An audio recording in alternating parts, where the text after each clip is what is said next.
We were talking last week about new disclosures that Trump's former, now disgraced national security advisor, Michael Flynn, had been paid over $500,000 to basically lobby for the Turkish government at one point, to help the Turkish government investigate the 2016 coup attempt against President Erdogan.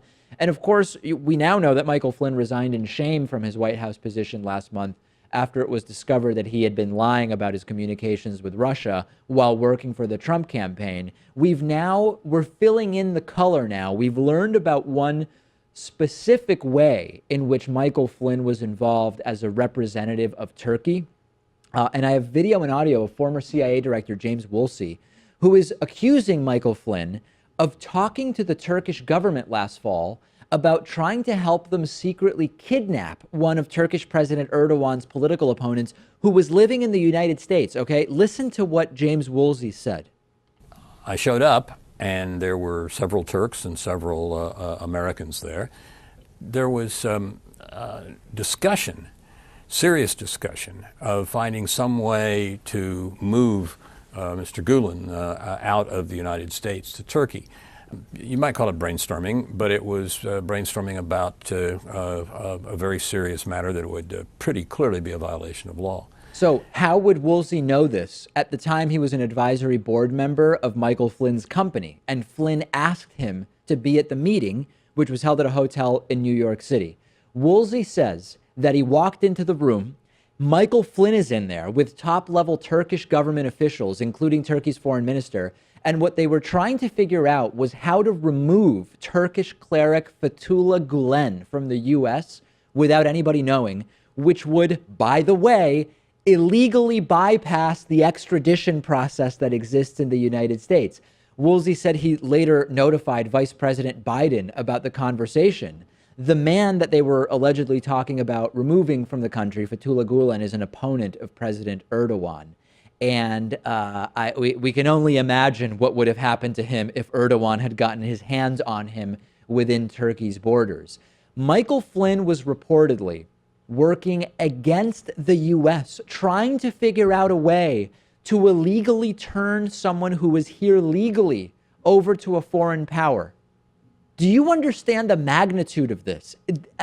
I don't know how to put into words, Pat, how incredible this is. And it seems completely credible because we're hearing from James Woolsey, who has no reason whatsoever to lie about this. And especially at this point, we know that Michael Flynn is completely out of his mind. And I think more and more revelations will come out once the Russian investigation is complete.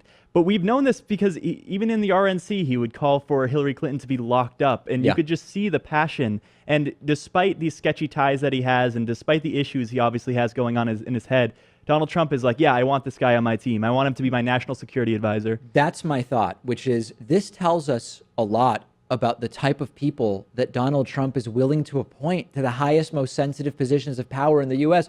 Trump hired someone who tried to break U.S. law to benefit foreign dictators.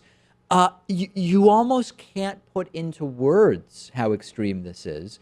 And the sad thing is that even after all of this, we know that Republicans will continue to focus more on how are we learning about lots of the crazy things that Trump is doing, rather than focusing on what it's exposing about Trump and his associates. And there are now rumors that Flynn may have made a deal with the FBI. There's actually a tweet from national security expert Juliet Kayyem, who said, "From my sources and what has been openly reported, it increasingly looks like Flynn may have a deal with the FBI." This is the possible silver lining, Pat, which is Flynn may be in so much trouble that he may turn the equivalent of state's witness. In this case, we're talking about the federal government rather than a state prosecuting agency, as the term often suggests.